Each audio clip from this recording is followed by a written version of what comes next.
অখিল গগৈৰ প্ৰাণলৈ সংশয় আহি পৰিছে বৰ্তমান এই সময়খিনিত। হয়, বিধায়ক অখিল গগৈৰ জীৱনলৈ ভাবুকি আহি পৰিছে। এডাল যুৱকে হাতত বন্দুক লৈ টাৰ্গেট কৰি লৈছে অখিল গগৈক। অখিল গগৈক গুলিওৱাৰ চেষ্টা।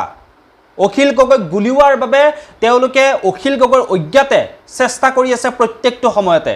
আৰু তাৰ বাবে বুধবাৰৰ দিনটোৰ পৰাই অখিল গগৈৰ নিৰাপত্তা বঢ়াই দিয়া হৈছে। যেহেতু বিধায়ক অখিল গগৈৰ মাতৃৰ বিয়োগ হৈছে আপোনালোকে সকলোৱে গম পায়। এই শোকৰ অৱস্থাতে কালি মিডিয়াৰ আগত এই কথাখিনি অখিল গগৈয়ে জনাইছে। যেহেতু অখিল গগৈৰ জীৱনলৈ এক ভয়ংকৰ বিপদ বুলি ক'ব লাগিব।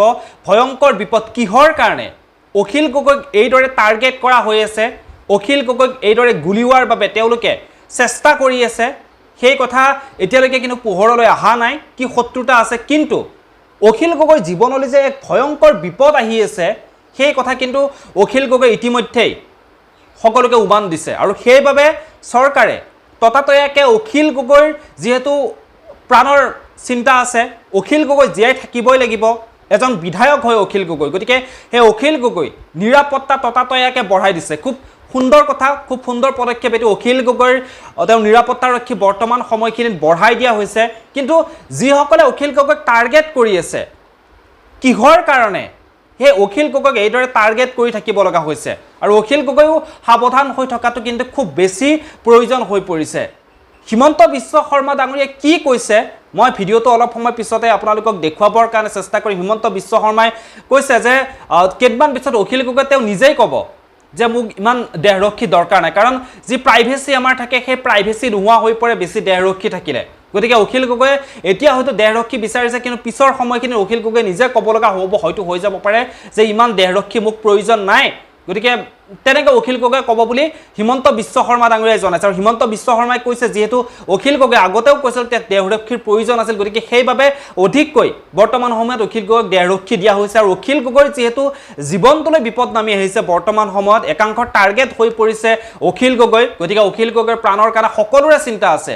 বিধায়ক অখিল গগৈৰ প্ৰাণৰ কাৰণে সকলোৰে চিন্তা আছে। সেই মুক্ত কণ্ঠক আমি হেৰাই যাব নিদিওঁ, সেই মুক্ত কণ্ঠক হেৰাই যাবলৈ দিব নোৱাৰোঁ। গতিকে অখিল গগৈক এইদৰে সুৰক্ষা দিয়াটো কোনটোও অতিকৈ গুৰুত্বপূৰ্ণ কথা, অতিকৈ ভাল পদক্ষেপ বুলি বৰ্তমান সময়ত ক'ব লাগিব।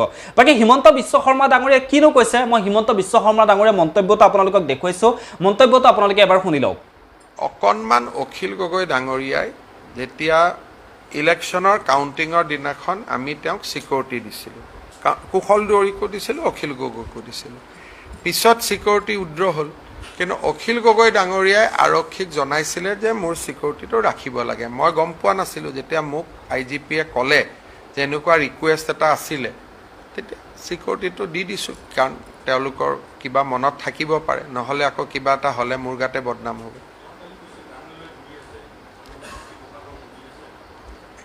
চাওক, আমাৰ ইনফৰ্মেশ্যন নাই, কিন্তু তেওঁ যিহেতু এজন বিধায়ক আৰু তেওঁ যিহেতু কৈছে যে গান লৈ ঘূৰি আছে, সেইকাৰণে বিধায়কজনৰ কথাটো আমি অস্বীকাৰ কৰিব নোৱাৰোঁ।